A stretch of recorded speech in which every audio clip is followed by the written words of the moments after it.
Mind starting the recording, please? So I see the red dot that tells me this session is being recorded. So once again, if you are not comfortable participating in a session that is recorded, then please log off now. Occasionally, we may open the microphones. We are not planning to today, but if we should open the microphones and you should speak up, then your voice may be recorded. And so if you do not wish to participate in a recorded session, then again, please log off and let us know that you would like to have a separate session with us. Right? So going ahead and getting started with the contents of our material today, we have copyrights protection. Here is your Innovative E presenter, delivering continuously amazing project management experiences. My name is Owen. It's pronounced exactly the way that it's spelled, a silent E in 2 syllables. So Owen Callan. With a bunch of letters after my name. I'm an MBA, a PMP, a Microsoft certified technical specialist. I am also a certified Scrum Master, but that is not current. So I can't claim it outright, but if I get my act together to get my credentials in order, excuse me, then I'll have those letters added back up there as well. And my own background in Microsoft projects, so you have a quick understanding of my perspective as I walk you through some of the thinking that we'll explore today. I've been using Microsoft projects for decades at this point. So I think it was version 3 or 4 that I first started with. Excuse me, and I was part of the team that put together the first credential to test people's skills in Microsoft projects. So that's me as a practitioner. I am here with Innovative E. I'm a managing partner with Innovative E. And here is our mission statement. We use project management technology to improve the lives of everyone in every industry, anytime, anywhere. And hashtag amazing PM. And sometimes we get a little bit of a titter, a little chuckle when we mention amazing PM. Or amazing and project management in the same sentence. But again, we focus on continuously amazing piece, and that's what makes it so special, is that it's not a transaction type of relationship when we come in to perform project management. So given the fact that we focus on the results people are trying to accomplish and we pay attention to the benefits people are looking to achieve, excuse me, we tend to have very long relationships with our customers as we deliver continuously amazing project management experiences. You're looking at a very active slide right now, which has a good number of our credentials that you see listed up there. For instance, we are a Microsoft partner. And was surprised actually to learn how special we are with that Microsoft partnership, because if you notice, we have not 1, not 2, but 3 gold partnerships and a 4th partnership, or a competency, I should say, 4th competency with the silver small and mid-market cloud solutions. Excuse me. The specialness of the partnership, and there are thousands of Microsoft partners, and apparently only 1% seem to have the number of credentials that we do. So we're in a very small group of managed partners there. And we're very delighted and proud of the work that we do with Microsoft. In addition to working with Microsoft, we are a partner with CPS, and that's the product that we'll be highlighting for you today with edison365ideas specifically. And if we have some folks in the room from the government, I know that we had several that were registered. You may be interested to know that we are in the government community cloud in the GCC, if that's something that's of interest to you. So again, that's a very quick breeze through our background and our credentials. And if you have any questions or any comments as I'm going along with the material here, there is a field for marking down your questions, and I'll ask my colleagues to keep an eye out for questions as we move along. So at this point, I am actually going to jump over to the product to show you what this looks like, because we're going to incorporate this into our workshop today. I just made a reference a moment ago to a question. I'm going to ask you to actually put a remark in the chat window for me, if you don't mind. So let me open up the console here and see if people are giving us chat pieces. Because what I would like to capture from you in just a moment is what's so important about new thinking. And we're going to capture that thought in the tool here that's we're showcasing today, which is, again, Edison365ideas. So before we capture the thoughts about what's so important about new thinking, let me just give you a quick tour of what Edison365ideas comprises. So you see here, we're on the home page. We're on the landing page. Up top, you see this yellow diamond that's showing me the home, where I can see quick summary statistics up at the top with how many challenges have been added, how many ideas have been submitted, ideas under review, and how many ideas have been awarded success. In other words, they've been granted permission to go ahead and get resources together to put planning together. So you see here on the landing page that you can add a challenge, or you can add an idea all on its own, not necessarily associated with the challenge. As I scroll further down, you'll see on the home page here a listing of the challenges and a listing of the ideas in their individual sections there. You'll see that there are these icons within each of these sections, which allow you to sort the challenges by the ones that have the most number of ideas that are suggested to them. So this challenge here, for instance, help us become a great place to work, has had 9 different suggestions added to it, 9 different ideas added to it. Or you can sort by the number of times that something has been viewed. So that's the eyeball icon that you see down in the bottom right corner, is the number of views for each of those particular challenges or ideas. Or if you've put a time limit on the number of days that are allowed for the challenge or the idea to get some input on, you'd be able to sort by that. Or again, you could just use the scroll bar to toggle back and forth through this. Or something that you can't necessarily see from your viewpoint right now is my fingertip being used to scroll back and forth, because this is, excuse me, touch enabled, and it is also mobile friendly. So this will scale to the mobile output screen that you're looking at. And again, just to give you a quick tour through the navigation of these various different pages, if we go to the Discover page, excuse me, we'll be able to look at the challenges and ideas based upon their relevance for the different categories. You see that there are the categories of cost reduction or increased revenue or customer satisfaction and so on. These are tailorable. The categories, the tags that are listed here are what come out of the box, but again, you can give us your own specific types of tags that you'd like to use. And so if I'm interested in seeing what types of ideas or challenges might be associated with skills development, for instance, I could click on that tile and have them show up here. If I was to go to my stuff, these are the specific challenges and ideas that are associated with what I've created, what I put up, and then if I have notifications that I've asked to be told about. Then we have one of the coolest features that I've seen in a tool like this, which is the user idea triage type of application.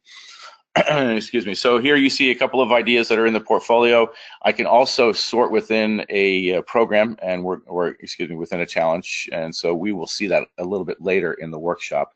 But just to show you how it works, if you notice the yellow bars here, these are the scores that I've given for these different projects or ideas. So let's say I think that score is on a scale from 0 to 100, it's about a 70 on the risk piece, and maybe it's about a 50 on the or 40 on the cost reduction. And then you see the score over on the right changing based upon whatever the weighting of each of these individual parameters was. Risk is an interesting one because it's an inverse type of idea. If it's got higher risk, you'll notice that the score dropped from a 1.8 down to a 1. Because the higher of the risk of a given idea, the less attractive that it should be. What you see with the gray shadow bar, this is where the average ratings have been scored by other folks that have been given access to these ideas to score them. And then we have the reports for either the ideas or the challenges, so that you can get insights into how many votes each are getting in a different view or format than what we've seen so far.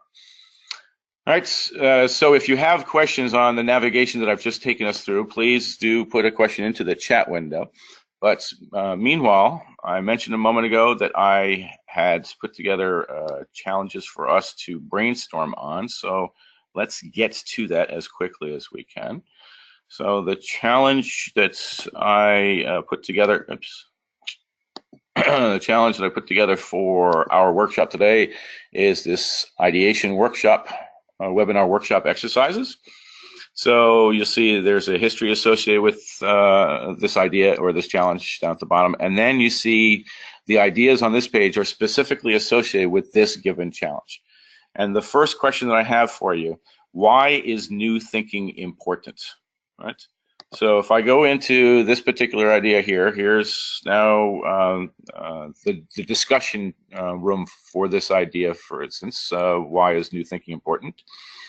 And so if I were to participate in a team that was doing a brainstorming, for instance, so right now we're doing a form of what's called facilitated brainstorming. So I'm giving you this prompt of why is new thinking important. Ideally, what we would be doing, you would be in our environment right now. You would have a login that comes into this O365 environments, so that you would be able to access this discussion page and you would be able to enter your own comments directly.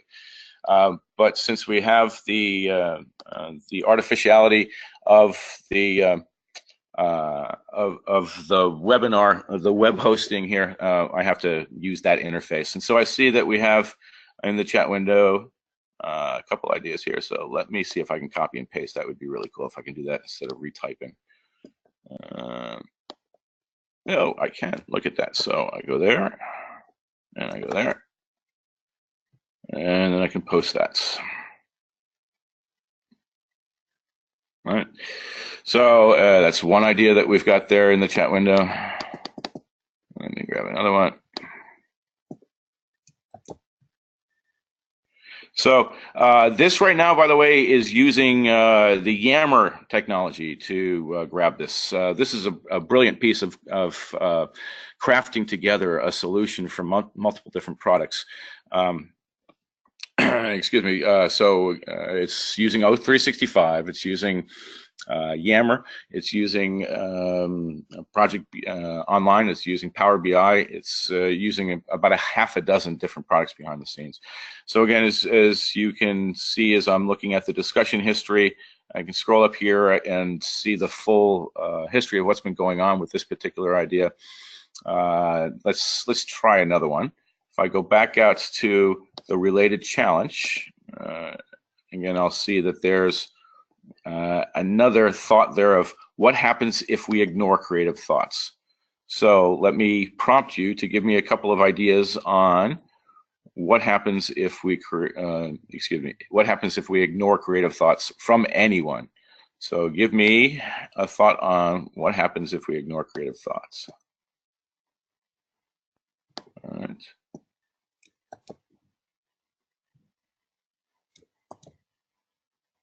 So post that in there. Now, I'm seeing a really interesting and fascinating comments here in terms of one of the true benefits of a product like this. It's so why would you do something like this? Why would you bother putting in an ideation type of platform? If you notice, one of the comments that was just suggested is that employees don't feel valued if you ignore creative thoughts from anyone. One of the more significant challenges that organizations are facing right now is employee engagements and employee retention. And so if you have a tool in place where you can capture people's thinking and give them a chance to give feedback on other folks so people can validate what their thoughts are, and they can get recognition for good thoughts, then this tool pays off in intangible benefits and increasing employee morale, as well as producing the types of ideas that you can leverage for some type of return on investment.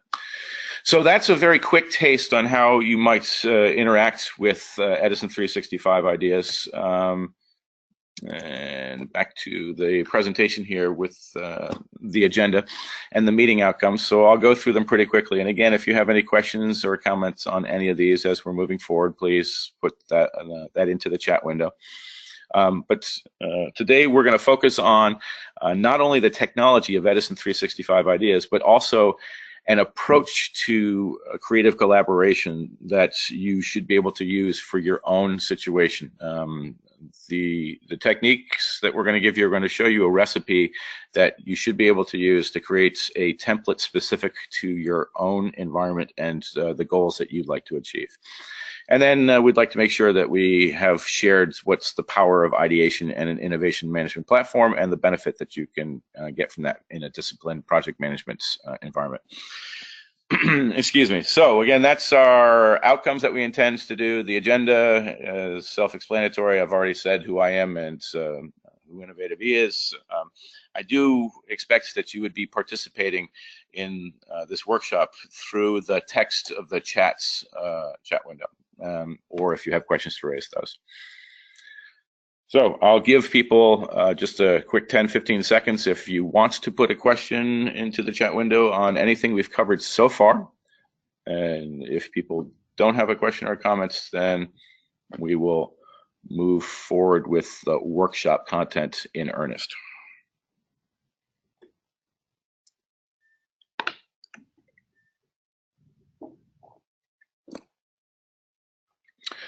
Okay, so jumping right ahead, since I don't see, again, chats coming up, but again, don't let me stop you from adding stuff if you do want to add or say something. So there are 3 new thinking capability concepts when you consider crowdsourcing or brainstorming or these types of concepts of where you're looking to get the power of the wisdom of crowds. And they're called the 3 C's, cognition, coordination, and cooperation. And you're welcome to look up these words yourself and figure out what the definitions are of these. I mean, there are some very specific language as to what each of these words means. But basically, it comes down to this rather simple sentence: new thinking organized together to the same end. And so if you can put those 3 pieces together, then you can come up with some really powerful types of crowdsourcing and brainstorming of ideas. And so the Edison365 vision is to try and leverage that type of strategic approach to managing excuse me, new thinking. So you'll notice that there are several different bubbles up at the top of this page here: strategy, ideas, business case, projects, benefits. These are the various different modules that are associated with Edison365. So for instance, there is an Edison365 strategy product. There is an Edison365 ideas product. And looking at this slide here, I've just realized we put this through internal QA, and I've just realized that it's actually an outdated slide because projects has just recently, within the past 3 weeks, I want to say, they've merged their professional version with their enterprise version. So it's even more compelling now to take a look at the Edison365 projects product if that's something that interests you, because it includes an enterprise level database that is referred to as the data store that allows you to do time-phased reporting. It's a really powerful tool. But again, Edison365 holistically is meant to manage a business from strategy through benefit realization. As far as our workshop today, for the balance of our time today, we're going to focus on the Edison365 ideas, which was what I showed you just a few moments ago. Right. So the thinking between Edison365 ideas and Edison365 projects. My favorite story to share about something like this comes from a list of the top 10 reasons why projects fail that I came across about 15 or 20 years ago. I'm sure if you've been involved with projects and project management for any length of time, you've seen some type of list like this. And more than likely at the very top of the list, it said something like poor requirements or poor stakeholder management or something like that. The best list I ever saw started off with the #1 reason why projects fail is mistaking a half-baked idea for a good project. And what was meant by that was somebody overheard a conversation between two executives, for instance, and so they thought that executive A wanted something done, and so they ran off and did it without investigating whether or not it was actually a good use of resources to do it in the first place, and if it was actually something that the executive did want in the second place. So again, the thinking behind Edison365 ideas is that you can spend relatively little time and effort and energy in studying what people might be thinking of doing for projects and then moving on with that. And here's a listing of all the various customers that are using Edison365 so far. So moving on to our workshop in earnest. For the balance of our time today, I'm going to ask you, please, if you wouldn't mind, embracing our workshop code of conduct. And so the first item I'd like you to embrace is that silence equals acceptance. Titles don't matter. Everyone contributes. Be here now. In other words, please don't be doing your emails and such. And there are no premature value judgments. Another way of saying that in language that is not so confusing for folks, there's no such thing as a stupid idea, at least during the idea generation stage. Initially, we want to be as broad thinking and as wide ranging in capturing the ideas as possible. And then after we have had a chance to capture the ideas, then we can go back and evaluate them and measure them in terms of how well we like them. So those are the code of conduct principles that I'd like us to operate under for the next half hour or so together. If you have other workshop code of conduct items that you'd like us to follow, please put those into the chat window. Otherwise, if you're okay with the list of items that we have so far, if you wouldn't mind putting into the chat window the phrase, "I agree," then we will move on. So thank you. I see at least one I agree so far. At least two.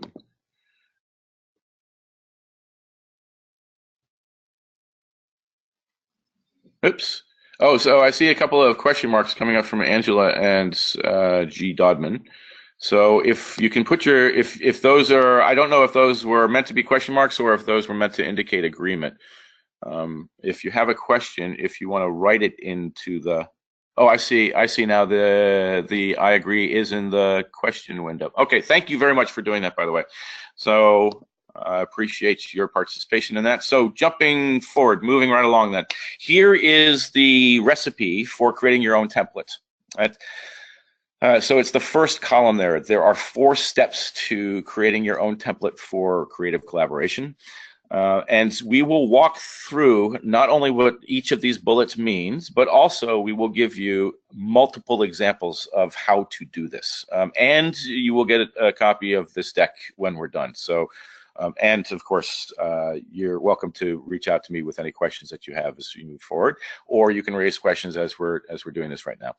But the recipe is to first define a perspective that you would like to collaborate on.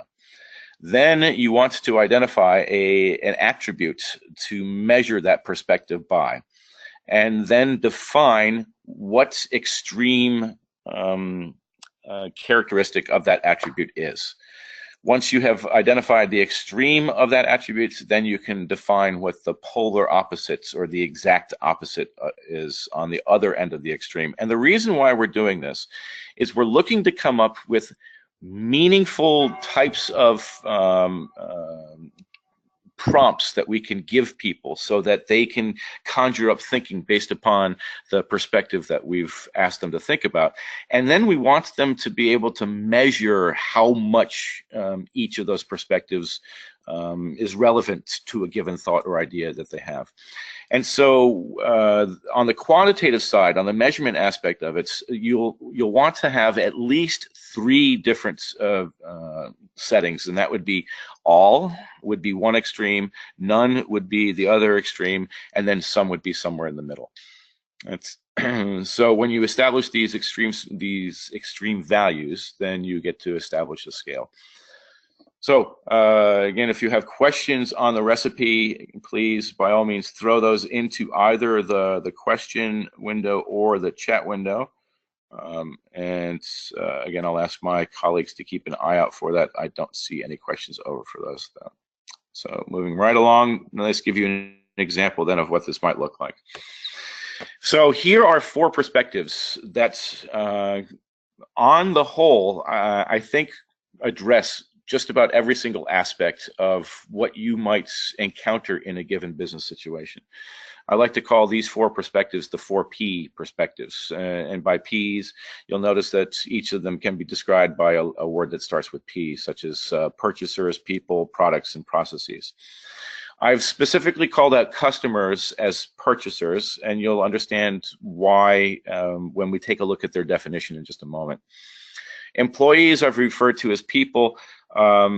Sometimes when I make reference in general to people, other folks mistake stakeholders that might have an interest in my business, but they're not on my team and they're not part of my buying crowd.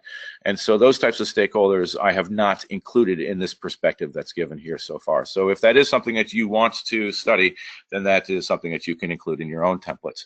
And so if you notice, it looks like it's kind of a circular type of piece going back and forth between these, but it's actually more like a sphere. It's more like a ball. Because employees interact with processes just as much as they interact with customers or products. And customers interact with products as much as they interact with processes and employees. So that's the 4 perspectives that we will use for our example. And the first example of how to define it going through the recipe is here with the customers and the purchasers. And again, this is an example. This is not the answer. This is a way to do it. So again, the 4 different bullets of define the perspective, choose the attributes, define the extreme, and then define the polar attributes, or define the polar opposites. Those were, again, the 4 steps of the recipe. And then the segment persona examples was the type of crystallized label that we could give our thinking so that we can prompt people. So, by the way, I will not go into this same depth of detail with each of the 4 perspectives. I'll walk through a couple of them so that you can get the taste of what the look and feel of it is. And again, you'll have the deck, so you'll see how they are defined. And again, you're welcome to raise questions, but I think you'll get the idea pretty quickly. So customers here, we're defining them in this top box as purchasers, and they are the source of funding, whether it's the immediate source of funding or whether or not they are someone upstream. Like, for instance, oftentimes kids make decisions, purchasing decisions in households, and so marketers will target the parents because they're the upstream source of funding, right? And so in the next several buckets, I've given 2 examples of how to do each of these. So A and B, you'll notice, are meant to be related to each other as we go down the list. So you might decide that a purchaser, a customer, could be defined in terms of their cost basis, in terms of how much it costs you to service them, or you might look at them in terms of how much profit you make off of them. For instance, if you're in the SLG, if you're in the state and local government, you probably don't look at the profit margin of people, but you probably look at the cost basis. If you're here from the commercial sector, then you probably look at the profit margin. Right? And so if I carry that example forward, the profit margin, one extreme of that, you could look for the most profitable, or on the cost basis, you could look for whoever is the least expensive. The opposite end of that would be the least lucrative or the least profitable, or again, if you're looking at the cost basis, it would be the most expensive. And so the names that I might give to those personas, Pareto, you may or may not be familiar with Umberto Pareto, who came up with the 80-20 rule, where he discovered that 80% of the wealth of Italy was in the hands of 20% of the population. So in other words, 80% of your customers, or excuse me, 80% of your sales come from 20% of your customers. So that might be your Pareto profits group. Your charity cases, those might be your least profitable types of customers. Another example on the same page here of the customers, looking at the years of loyalty. They could be someone who was your very first customer, or they could be someone who only just today started looking to buy your products and didn't even know you existed before they landed on your webpage. So your first customer might be from your Founders Club, and again, the most recent inquiry, maybe you call them a tire kicker. So again, I've been going on a fair bit, so I'm going to jump over to the question window, the chat window, to make sure that I'm not leaving anything behind. And I don't see anything there. So I'm going to feel pretty comfortable about moving forward and assume that you understand what I'm sharing with you here if I don't see any questions. So again, that is the customer's perspective. The next perspective that we might take a look at, the employees. And the way that I'm defining the employees here, they are team members who turn inputs into outputs for sale. It's again, if you're in the government sector, then maybe you're not turning outputs for sale, but maybe you're creating outputs for consumption by the general public, for instance. So one example of how to do that's years of service. How long has a given team member been with you? They could be your very first employee, or maybe they're your most recent, and they might not even be a full-time employee or a full-time equivalent. And so the name for the first employee might be founder. The name for the most recent, maybe they're an intern. Right?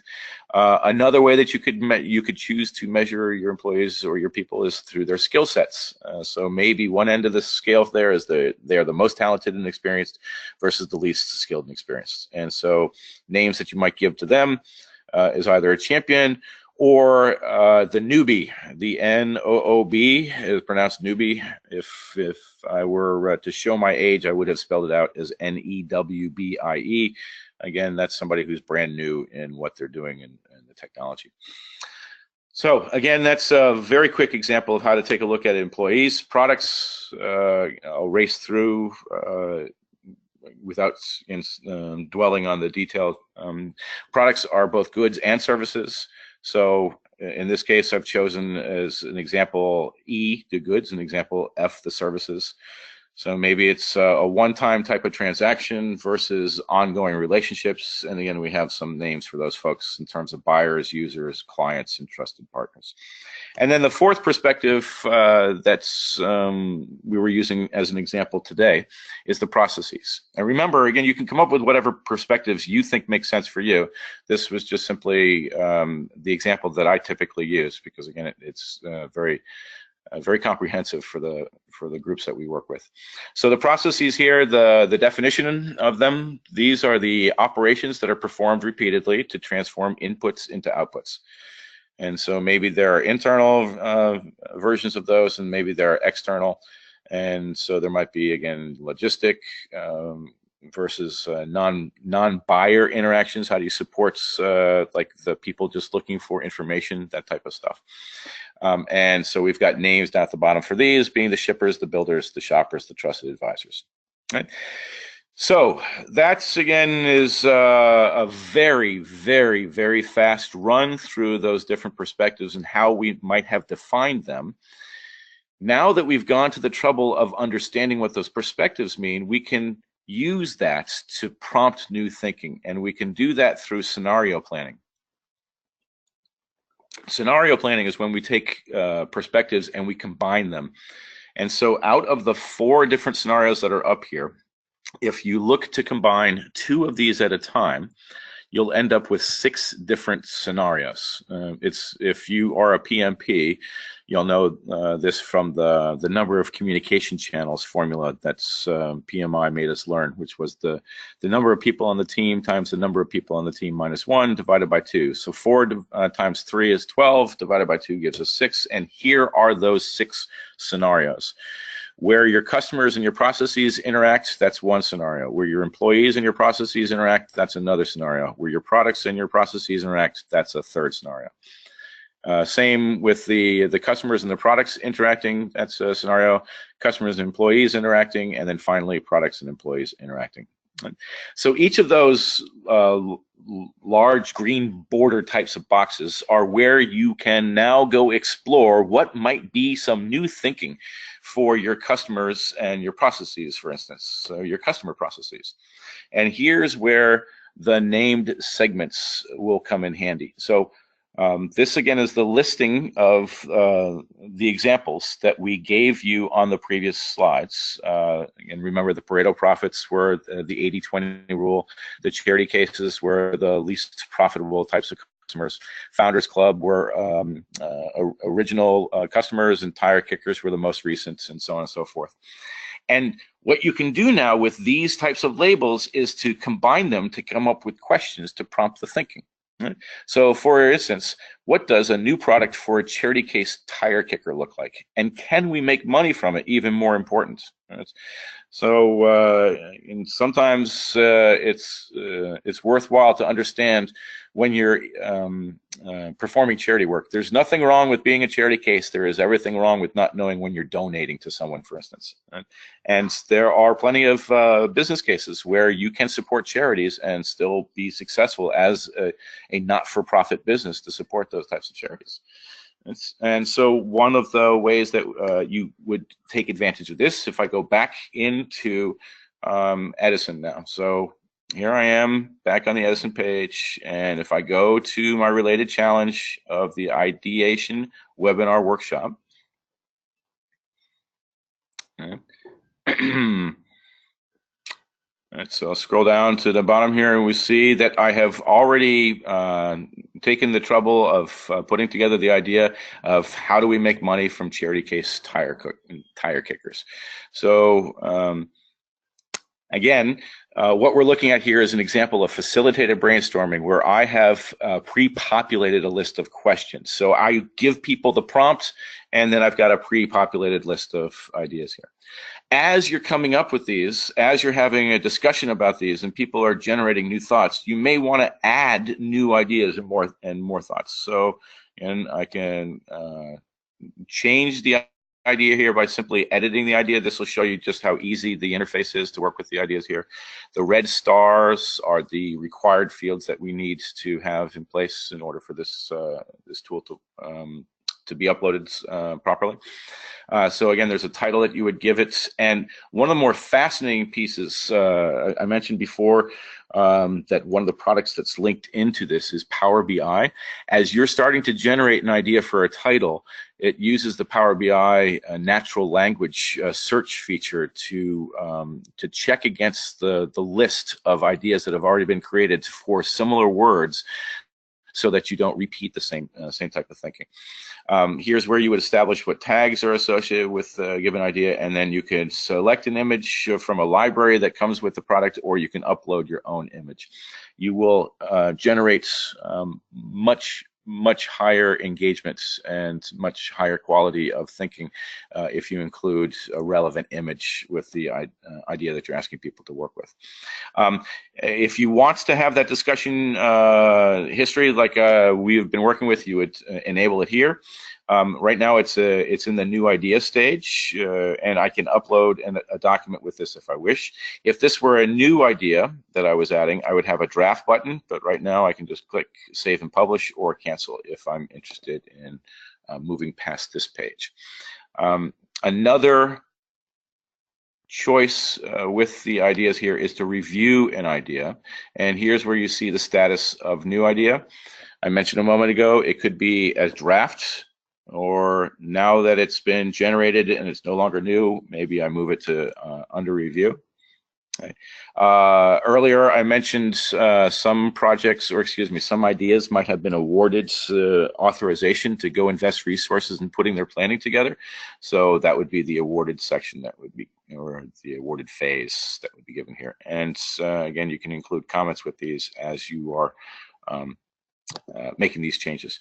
If you want to remove an idea, it's again just as easy as clicking on the delete the idea there. Okay. And let me go back to my slideshow. So the next one, combining these again, just to give you another quick example of what this might look like. How can we turn shippers into builders? So so if you notice again, the the charity case tire kicker combines both example A and example B, for instance, and then you'll see that the second example here just stays within the one grouping of group G or example G, whatever that attribute was, with the team. I think it was from the employees. And then third example, how do we support newbie shoppers? How do we turn them into champion partners? Again, is it worth it? And so this is just the beginning. I can combine all of these up here into scenarios if it was worth it to study each of those. So again, this has been a very, very quick walkthrough, a pretty new type of technology. And again, if I look at the shippers and builders, just to show you, I just realized I showed you the triage, the user idea triage, in terms of the portfolio that had 3 ideas in it, but here would be the triage in the program or the challenge that's established. So there is the triage ideas on the related challenge. So let's just show you again the associated dashboards with that. And as you click and drag these up again, your ratings get set for this. So you can take a look inside your challenge and get the best thinking to come to the top. In addition to these ratings that you give them here, you'll notice that there are star ratings that people can give to individual ideas, so that they can score things on a scale from 1 to 5 or 0 if they don't want to have any stars at all. Right. Again, back to the related challenge, and just one more quick example. Again, is it worth it to turn shippers into builders?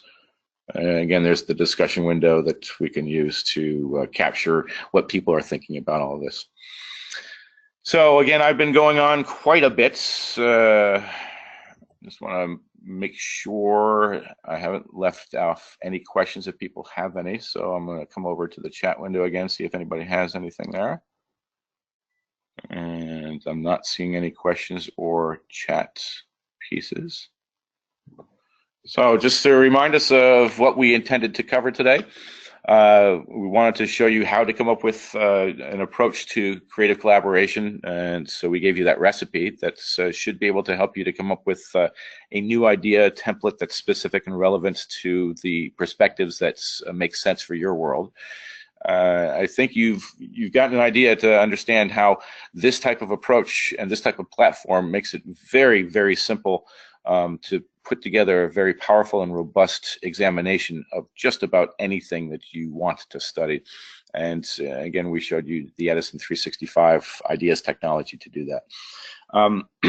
If you are interested in working through a workshop like this, again, a 1-hour workshop with your team, I'm more than happy to facilitate a brainstorming session with you. You can see my contact information on the bottom of this page here at owen.callan@innovative-e.com. Otherwise, there's our phone number, our other links and Facebook pages. And one more time, I'll give you a chance to raise questions or comments. And if we don't have any questions or comments, then thank you very much for your participation today. And I look forward to hearing about your success of using Edison365 ideas. So again, I'm going to go over to the chat window to see if there's any questions that people have there.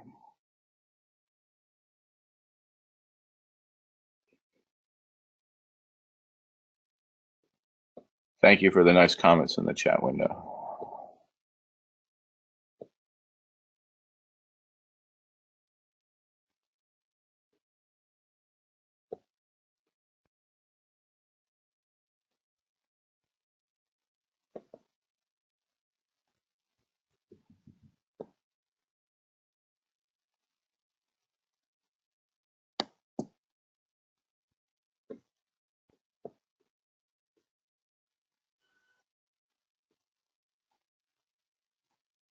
And I'm going to turn off the recording now, by the way.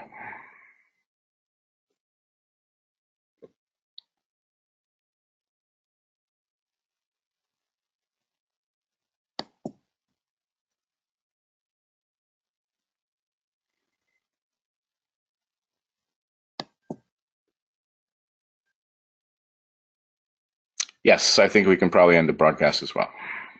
So again, thank you, everyone. Oh, the questions I only saw was I agree. So let me scroll down. I'm having trouble reading in that. Yeah, it just looked like the question said I agree.